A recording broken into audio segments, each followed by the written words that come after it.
오늘 이재명 선거가 있는 날이죠. 근데 오늘 언뜻 드는 생각이 이렇게 나라가 쪼개져 가지고 이 난리를 치고 있는데 우리 박근혜 대통령이 다 무능했다. 왜 입 다물고 있냐.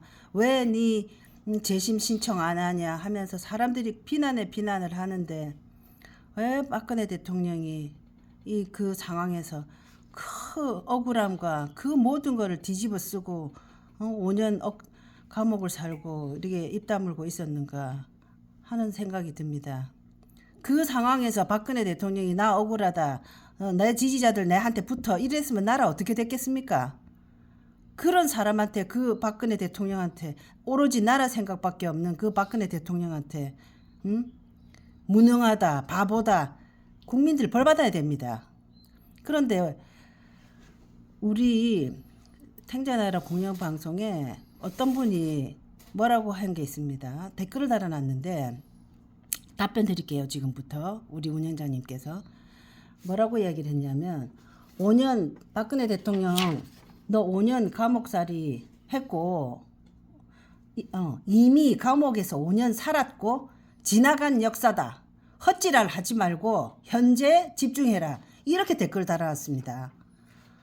자, 이 댓글 달은 이렇게 생각하는 사람들이 이분 한 사람이 아니고 참 많은 사람들이 이런 나쁜 생각을 하고 있기 때문에 그리고 우리 탱자나라 공영방송 운영자님 참 어떻게 생각하시는지 듣고 싶습니다. 박근혜 대통령이 감옥에서 5년 살았죠. 4년 9개월 살았고, 그리고 그게 2016년 일이고,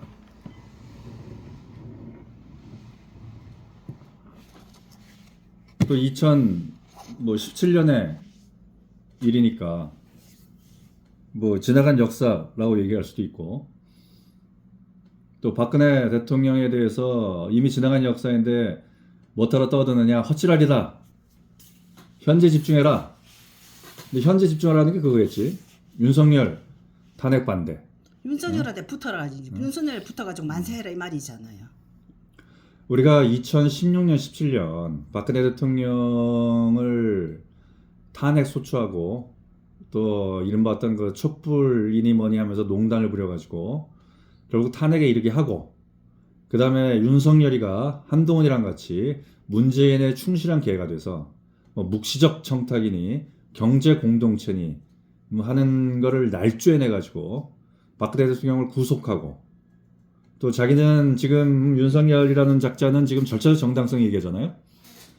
근데 사실 절차적 정당성 자체가 아예 지켜지지 않은 게 박근혜 대통령이 그 뭐 구속 등 하는 과정이었죠. 특히나 이제 그 재판 과정에서 이제 뭐 두 개월씩 3번을 연장해서 6개월이 지나면은 더 이상 구속할 수 없는 시한이 있음에도 불구하고 별건 수사를 해가지고 공직선거법 위반으로 잡아넣어서 실형을 때려버렸지. 그러면서 박근혜 대통령을 아예 감옥에 붙잡아 넣었잖아요.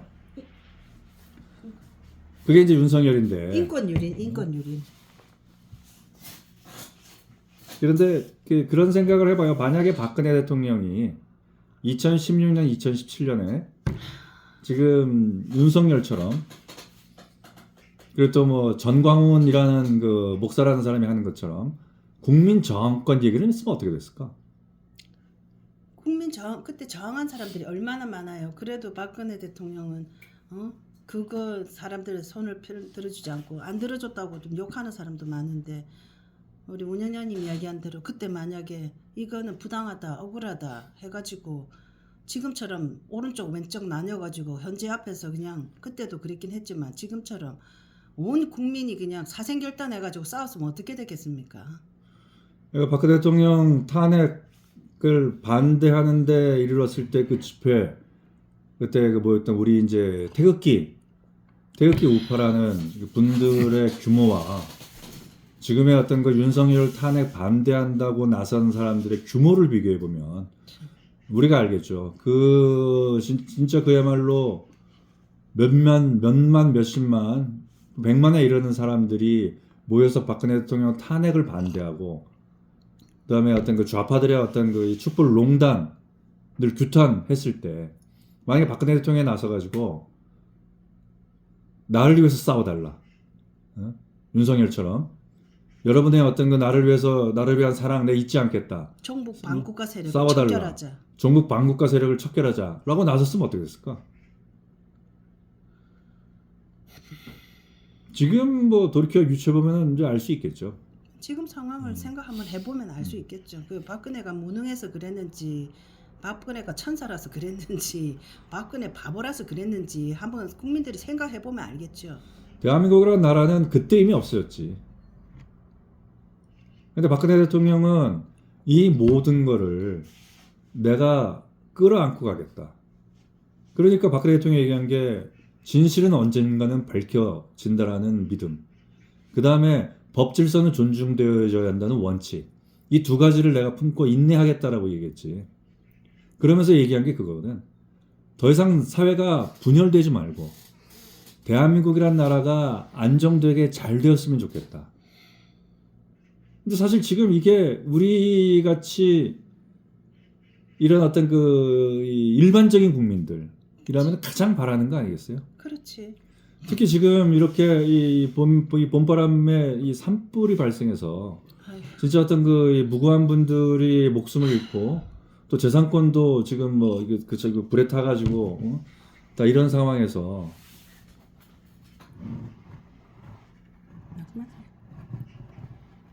그런 상황에서 또 우리가 이렇게 네가 잘났니 내가 잘났니 하면서 이제 싸우고 있어야 하는가?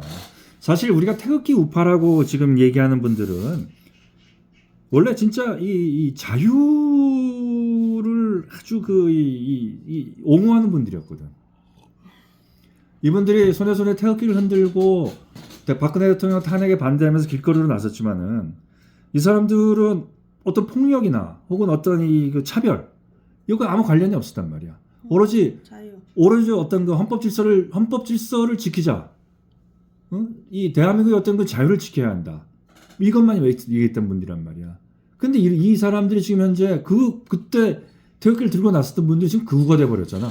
그 사람들이 하는 얘기가 들어보세요. 지금 태극기 들고 했던 사람. 박근혜는 이미 감옥 5년 살았고, 역사적으로 지나간 얘기다. 그런 소리 이제 박근혜에 대해서 얘기하지 말고 현재 헛지랄 하지 말고 그분 댓글 그대로 헛지랄 하지 말고 현재에 집중해라. 이런 사람들이 나라를 망치는 거예요. 자기 누나, 자기 동생, 자기 엄마가 억울하게 그 마녀 사냥을 당해가지고 5년 감옥살이하고 지금 입만 열면 저 따위 소리 한다면은 자기한테 그런 소리 하면 자기는 아 그래 나 5년 감옥 억울하지만 5년 감옥 살았고 나 마녀 사냥 당했으니까 뭐 나라를 위해서 이제 난 지랄하지 말고 누가 뭐라 하는 소리 뭐 듣지 말고 가만히 있어야 된다. 가만히 있으라. 저런 생각과 저런 그 타인에 대한 박근혜 대통령이라서 아니고 누구든지 어떤 타인이 억울함에 대해서 자기가 가해자라고 할 수 있어요. 저런 사람은 가해자거든요. 저런 사람은 가해자가 피해자가 가만히 있는데 가해자가 탄핵의 강은 건넜다. 너 이제 역사는 지나갔다. 흘러갔다. 말하지 마라.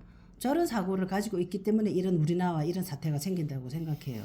이게 우리가 생각해 봐야 될 게 보수 우파의 대표라고 알려진 어떤 소설가가 박근혜 대통령 탄핵에 대해서 어떻게 생각합니까? 라는 질문에 나는 원래 박근혜라는 사람을 좋아하지 않았기 때문에 거기에 대해서 별로 생각해 보지도 않았어요. 아니 불만이 없다고 그랬어요. 불만이 없어요. 그 이문열 씨가 맞죠? 와 진짜 네 말씀하세요. 그렇게 얘기를 했거든. 그리고 이 사람도 마찬가지라고. 지금 박근혜 5년 살았다. 그 지나간 역사다. 그러니까 헛질하지 마라. 이 말에 담겨 있는 건 뭐냐면은 박근혜 대통령이 탄핵되어지고 나서 박근혜 대통령이 저항을 하지 않았기 때문에 자기의 무엇인가 가지고 있던 기득권, 이해관계 이게 사라져버린 거야. 이걸 빼앗긴 거지. 그 어떤 그 억울함, 자기의 억울함이 담겨 있는 거거든. 자기의 억울함. 내가 무엇인가 잃어버린 게 있다고. 그 말이에요. 그러니까 무엇인가 나의 억울함이 담겨 있는 거라고. 그렇다면 박근혜가 자기네를 위해서 싸워주지 않은 거에 대해서 원망할 만한 거 아니에요? 근데 그 억울함이 무엇이냐는 거지. 빼앗기. 내가 지금까지 대한민국 사회에서 누려왔던 기득권을 자기가 상실당했다는 얘기거든. 기득권을. 나의 이해관계가 훼손되어졌다는 얘기거든. 우리가 박근혜 대통령 탄핵 과정에서 대한민국의 좌파가 얼마나 극좌적 사고에 빠져 있었는지를 우리가 똑똑히 봤다고. 민노총이라든가 이런 사람들 봐봐. 뭐 촛불농단하는 사람들. 이 저기 뭐지 뭐 그 박근혜 대통령을 그 단두대 처형하자라고 얘기하고 목을 매달고 들고 다니고 그거 벗고 웃으면서 말이야. 그러면서 나서가지고 지금이라도 그 탄핵에 나서지 않으면은 또 뭐 지금 헌법재판소에서 탄핵 판결하지 않으면은 쓸어버릴 듯이 어떤 거의 그 폭동의 지경에까지 이르는 모습들이었잖아. 폭동이었지 폭동. 폭력을 행사한 건 그 좌파들이었다고. 그리고 10 폭동이에요. 그게 지금 우리 촛불은 난동이자 폭동이야. 그 어떤 대한민국 좌파가 얼마나 극좌적인 어떤 사고에 빠졌는지 보여줬었는데 이제 이번에 윤석열 탄핵의 과정에서 보면은 대한민국의 우파가 얼마나 극우적 사고 방식에 빠져 있는지가 그들이 여실하게 드러났다고. 그렇군요. 근데 이 사람들이 2017년에는 박근혜 대통령 탄핵이라는 것에서 모여있던 90%란 말이야. 그 중에 극좌가 있었고 우파라는 사람들이 있었던 거야. 왜냐면은 우리 항상 얘기하지만은 박근혜 대통령이 왜 탄핵됐는가 생각해봐야 된다는 거지. 박근혜 대통령이 최순실이가 뭐 인사 개입을 하고 뭐 저기 뭐지 뭐 그 뭐 뇌물을 받고 해가지고 탄핵됐나? 박근혜 대통령이 그렇게 해서 쫓겨났나? 아니거든. 대한민국 사회의 비정상을 정상화로 만들려고 하다가 박근혜 대통령을 내쫓아버린 거거든. 좌파와 우파라는 작자들이 그 기득권을 놓치지 않기 위해서 뭐 50억 카르텔 있잖아. 뭐 김수남이라든가 권순일이라든가 뭐 사실 뭐 이 저기 뭐지 박영수, 윤석열 다 마찬가지지. 이런 놈들이 또 조선일보 이런 애들이 그 자기 어떤 거 갖고 있는 기득권들이 있거든. 이 기득권을 놓치지 않기 위해서 박근혜를 탄핵하려고 나섰고 여기에 좌파들을 꼬드겨 가지고 좌파들이 갖고 있던 폭력성, 그다음에 전투성 이걸 유감없이 써먹은 거란 말이야. 그러니까 대한민국의 극우와 극좌가 힘을 결탁해 가지고 박근혜를 탄핵으로 몰았고 박근혜 대통령을. 근데 이 탄핵 과정 속에서 찬성을 했던 극좌적인 어떤 좌파들이 있었고 반대를 했던 우파들이 있었는데 이 반대를 했던 우파들이 사실은 지금 따지고 보면은 결국은 그거였다는 거지. 반대했던 우파들이 그때 90% 중에서 박근혜 대통령을 탄핵한 90% 중에서 좌파를 뺀 나머지 있죠. 그 좌파를 뺀 나머지 우파는 지금의 극우 윤석열 지지하는 우파인 거예요. 그 우파들인 거지. 네, 그 우파인 거예요. 그러니까 그 사람들이 박근혜 대통령 탄핵한 우파야. 탄핵에 동조했던 것도 탄핵에 동조했던 것도 내가 그동안 가지고 있었던 크고 작은 이해관계들이 있었거든. 근데 그 크고 작은 이해관계가 지금 뒤흔들려 버리고 되는 시간이 됐단 말이야. 그런 시점 속에서 이건 안 되겠구나라는 거대한 어떤 우파 어떤 조선일보를 비롯해 가지고 이런 거대한 어떤 이해관계 카르텔이 비정상의 정상으로 나서니까 화들짝 해가지고 박근혜를 탄핵하는 과정에서 자신들의 이해관계에 걸려있는 사람들이 다 따라 나서가지고 박근혜 대통령 탄핵에 동의한 거라고. 그러면서 자기들은 문재인 집권의 어떤 5년의 기간 동안에 자기들은 속았다. 문재인한테 속았다. 나는 몰랐다라고 자기 자신들을 계속 세뇌했다고. 나는 진짜로 최순실이가 그런 줄 알았지. 나는 진짜로 박근혜가 그런 줄 알았지. 나는 진짜로 이재용이가 그런 줄 알았지. 속았다라고 계속 세뇌를 했다고. 왜냐면은 문재인이가 들어서가지고 좌파라는 집단이 얼마나 대한민국의 자유와 그 대한민국 국민의 재산권을 침탈하고 억압하고 탄압하는지를 자기들이 느꼈거든. 진짜로 누가 나의 이해관계, 누가 나의 어떤 그 이해관계를 부수고 있는가를 자기들 느꼈거든. 그러면서 박근혜 대통령에 대한 어떤 그 탄핵에 대해서 자기 자신을 돌이켜봤단 말이야. 근데 이런 사람들이 윤석열의 탄핵에 나서고 윤석열이 마저 이렇게 되면은 난 진짜로 죽겠구나 해가지고 들러붙은 거거든. 그 과정에서 일관된 건 이거야. 자기의 이해관계. 자기의 이해관계. 그렇게 자기의 이해관계. 그렇기 때문에 그 댓글 단 사람의 의견이 맞는 그런 거예요. 그 이해관계. 그게 많은 사람들의 그 의견이고 일부 박근혜 대통령을 비난하는 적지 않은 사람들의 의견이기 때문에 마침 또 이까지 와가지고 의견을 주셨기 때문에 우리가 이 영상을 만들게 됐는데 자기의 이해관계 그게 맞는 말씀이네요. 그러니까 5년 감옥 살았고 자기하고 상관없고 역사는 흘러갔고 이제 박근혜 얘기하는 헛지랄 그만하고 현재에 집중해라. 이런 말을 한단 말이에요, 사람들이. 그러니까 박근혜 대통령 탄핵됐을 때 나 너무 놀라웠던 게 아까 우리 운영장님 말씀하신 대로 임문열 씨 신문에 조선일보 신문에 그때 한창 탄핵될 때였는데 뭐라고 한 게 아니라 나 이제 잊을 수가 없는 부분이에요. 그게 우리 운영장님도 이야기하셨지만 나는 원래 박근혜를 좋아하지 않았기 때문에 탄핵된 것에 대해서 뭐 별 불만 없다. 이렇게 이야기를 한 거예요. 이게 우리나라의 지식인이라는 사람, 일반적인 국민들 또는 지식인이라는 사람이에요. 지나가던 사람이 억울하게 두드려 맞아도 우리가 그러니까 서해 공무원 그런 억울한 일을 당해도 물에 빠지거나 억울한 일을 당하면 사람들은 보통 상식을 갖춘 대단히 지식이나 교양을 갖춘 사람 아니고 보통 상식을 갖추고 선한 마음을 가진 사람이라면 지나가던 아무 사람이 두드려 맞고 누가 물에 빠지면 구해줘야 되고 억울한 사람이 있으면 억울하구나 하면서 그거를 도움을 줄 수 있으면 도움을 줘야 되고 내가 마음이라도 억울하겠다라고 생각을 해야 되는데 지식이 평생 보수의 그 지식인으로 살았다는 사람이 나 그 사람 원래 싫어하니까 죽든지 말든지 나 별로 불만이 없다. 이런 생각을 갖고 있기 때문에 우리나라 사회가 이렇게 됐다고 봐요. 그러니까 그런 댓글을 달잖아요. 박근혜가 억울하든지 말든지. 그럼 자기 가족이 억울한 일 당하면 가만히 있나? 안 그렇거든요. 그러니까 모든 것이 자기의 이해관계, 자기하고 연관될 때만 분노를 하는 거예요. 이 댓글 단 사람은 자기의 이해관계가 그 상실됐기 때문에 억울하다라고 얘기하는 거겠지. 예를 들면 그거지. 뭐 어떤 그 크거나 작거나 비정상을 정상화하는 과정 속에서 기존에 누려왔던 기득권, 큰 작건, 또 기존에 누려왔던 이해관계가 그 변동되는 사람이 있어요. 심지어 뺏기게 하는 사람들도 있겠지.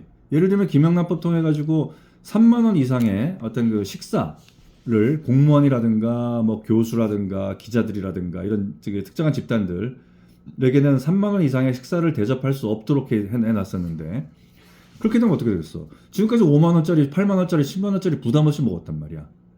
그러면 뭐 식당 주인이라든가 식당에 물건을 납품하는 사람들이라든가 지금까지 5만 원어치, 8만 원어치, 10만 원어치 먹는 물건들을 납품하는 사람들이었는데 이게 3만 원으로 제약돼 봐.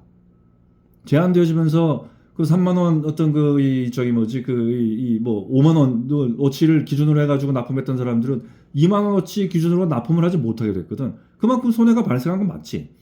그 식당 주인은 또 5만 원어치를 팔 수 있었는데 3만 원짜리 팔게 되기 때문에 2만 원어치를 못 팔게 되는 거지. 그럼 자기 손해 본 건 맞지. 그 자기의 이해관계만을 따지게 되면은 물론 이해관계 그렇게 손해를 받겠지. 그런데 그 2만 원, 3만 원, 그 3만 원, 그 5만 원, 그 8만 원, 그건 무슨 돈이냐는 거야. 세금. 내 세금이라 내가 낸 세금이란 말이야. 그 세금으로 있는 놈들끼리 잘 먹고 잘 살고 그 잘 먹고 잘 사는 과정에서 싹투고 움투고 그 다음에 어떤 그 키워졌던 부정과 부패 연결고리. 그 부정과 부패의 연결고를 끊겠다. 이게 김영란법이거든. 아니 생각해봐. 지금도 뭐 명절 되면은 무슨 뭐 김영란법에 대해서 뭐 특수한 뭐 일정하게 어떤 그 규제를 완화한다 해가지고 뭐 농산품도 5만 원짜리 한다. 농산품도 10만 원짜리 할 수 있게 한다. 이렇게 이제 하고 있잖아. 그럼 사람들이 이거 잘한다고 얘기하잖아. 근데 그 5만 원, 10만 원이 뭐야? 국민이 낸 세금으로 더군다나 국민이 낸 세금으로 누구에게? 그 국민의 세금으로 배를 불리는 작자들에게 선물하는 거야. 아니 그 부정과 부패의 덩어리 자체를 명제를 해서 완화해줘? 그렇게 해가지고 그러면 내가 농민인데 지금까지 3만 원짜리밖에 선물을 못했는데 5만 원짜리 선물하고 10만 원짜리 선물을 내 배가 불렀다. 이거 참 좋은 세상이고 이게 이 살만나는 세상이다. 이게 정상이야? 근데 이게 알게 모르게 정상으로 돼 있었단 말이야. 그렇죠. 그렇기 때문에 그 자기가 5만 원짜리 선물해가지고 나쁜 사람들한테 부정부패한 국회의원들한테 5만 원짜리, 10만 원짜리 납품했는데 갑자기 5만 원짜리 주는 사람들은 자기의 이해관계를 따지기 때문에 박근혜가 싫은 거겠지. 싫지. 근데 그거와 관련해가지고 파생되어 있는 무수한 사람들이 있을 거라고. 그러면 알게 모르게 내 스스로에 대한 어떤 이해관계가 실제로 손상된 사람들이 있을 수 있어요. 좀 전에 그 식당 주인이라든가 납품한 사람이라든가 뭐 등등등등처럼. 그런데 결국은 뭐냐는 거지. 나의 그동안 내가 가져왔던 이해관계라는 거는 대한민국 사회가 마치도 마피아처럼 부정과 부패의 어떤 네트워킹으로 얽히고 설켜 있고 그 속에서 비리가 발생하는 그 관계망에 내 자신도 끼어 있었다는 거야. 아, 그렇구나. 그거를 우리가 혁파하자고 얘기한 거라고. 이 가장 큰 덩어리로 대표적인 사건이 세월호였단 말이야. 근데 세월호에 대해서 철저한 수사를 하고 그래서 해경 이런 그 국가기관이라는 건 존재할 필요가 없다라고 해가지고 해경이라는 존재를 해체하고 통진당도 해체하고 저기 뭐지 어떤 비정상을 정상화하겠다라고 아직까지 했던 그런 박근혜 대통령한테 세월호 때 너 7시간 뭐 했냐? 너 그때 구타한 거 아니냐? 너 그때 뭐 섹스하지 않았냐? 이런 식으로 좀 박근혜를 몰아붙인 거 아니야. 그러니까 온 국민이 환장해 버린 거야 지금. 지금도 환장하고 있잖아요. 그 환장한 과정에서 나온 말이 이미 감옥에서 5년 살았고 지나간 역사다. 헛지랄을 하지 말고 현재에 집중해라라고 이 말로 나오는 거야. 그 환장함이. 그때도 환장. 내 스스로가 얼마만큼 부정과 부패라는 어떤 대한민국의 먹이사슬 속에 그 생태계 속에서 내가 어느 위치에 존재했었는가. 그 생태계의 가장 최상위층에 국회의원이 있고 지배집단이 있고 언론이 있고 조선일보 같은 그 다음에 기자라는 어떤 기자 쓰레기들이 있고 지방자치단체에 뭐 관료들이 있고 뭐 그랬단 말이야. 또 산하기관들이 있고 그리고 그 밑에서 쭉쭉쭉 내려가면서 내 스스로도 그 떡고물들을 받아먹고 산 사람들이 있다고. 근데 이런 관계가 대한민국 사람 얼마나 좀먹었어. 이거를 없애자.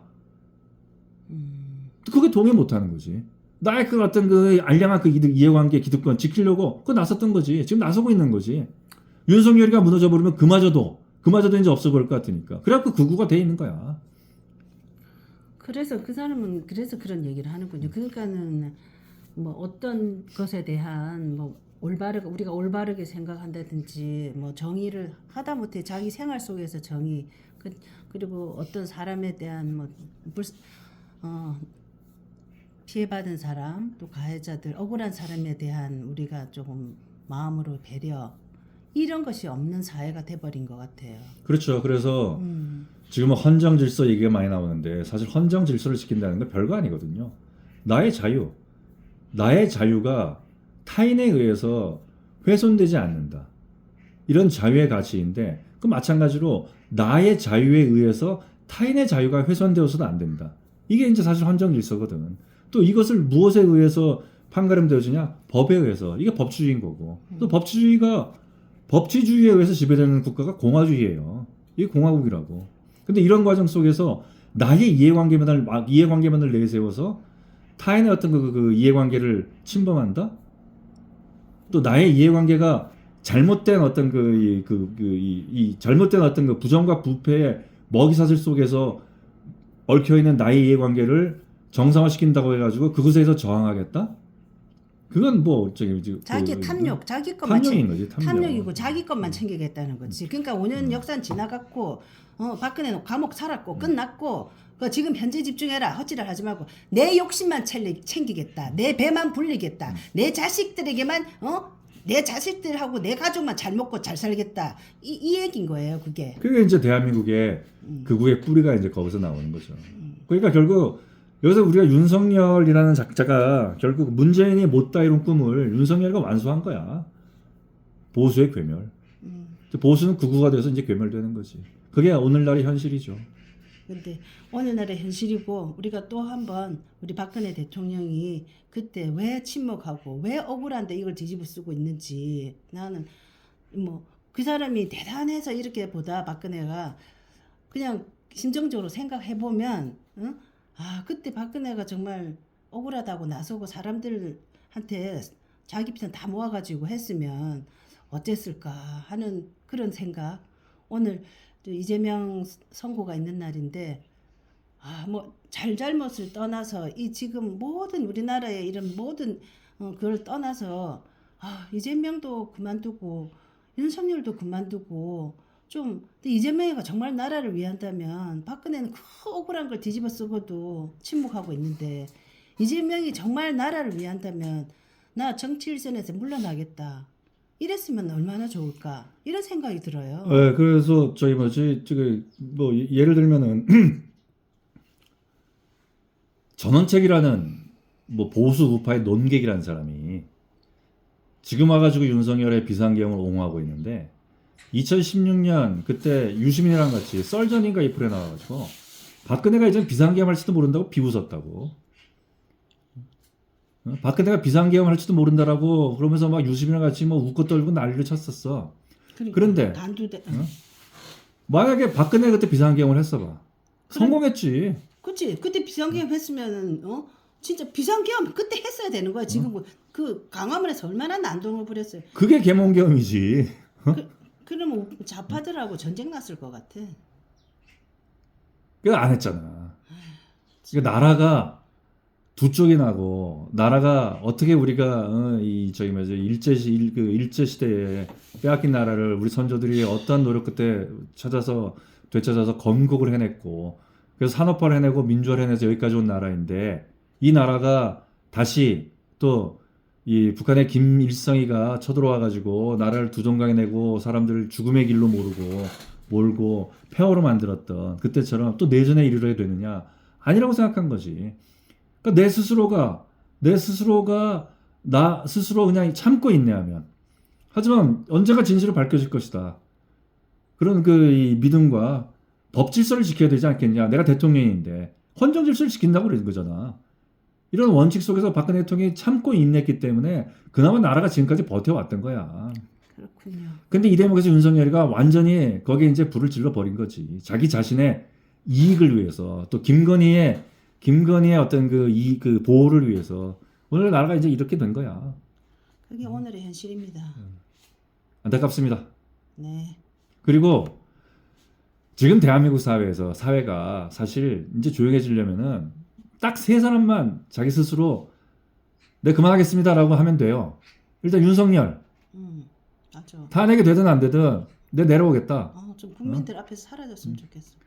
내가 오늘자로 하야할게. 그럼 되는 거고. 이재명 오늘 탄핵 그 공직선거법 그 결과가 뭐 무죄가 되든 뭐 100만 원 이하가 되든 혹은 뭐 지금 당선 무효형이 되든 내가 대한민국을 위해서 정치 그만하겠다. 라고 얘기하면 되고. 그 다음에 한 사람 또 있잖아. 마은혁.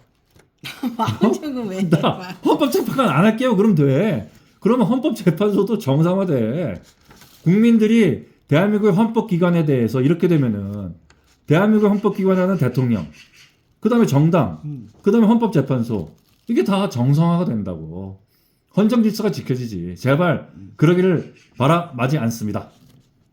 요거 마지막으로 온연하님 저도 바랍니다. 우리 탱자나라 공영 방송에 우리 박근혜 대통령 그 탄핵에 대한 억울한 부분에 대해서 또 우리 정당 잘못된 부분에 대해서 이야기하고 있는 탱자나라 공영 방송에 댓글 다신 분 다시 한번 읽어드리겠습니다. 이미 감옥에서 5년 박근혜는 이미 감옥에서 5년 살았고 지나간 역사다. 헛질할 하지 말고 현재에 집중하라. 라고 쓰신 분 오늘 이 내용으로 답을 드리는 겁니다. 이 사람이 바로 이 한 명이 아니라 이게 대한민국의 우파라는 자의 고백이고 자백입니다. 자기 배만 불리고 자기만 잘 먹고 잘 살겠다는 우파들의 자백이고 고백입니다. 좀 자성하시고 남을 위해서 또 공동체를 위해서 살아가는 억울한 사람들이 왜 억울한지도 한번 돌아보는 그런 삶을 좀 살아가셨으면 어떨까 생각을 한번 해보셨으면 어떨까 그런 생각을 해봅니다. 탱자나라 공영방송도 그런 다짐을 다시 한번 되새겨 봅니다. 네, 저희도 그렇게 살도록 노력하겠습니다. 감사합니다. 네.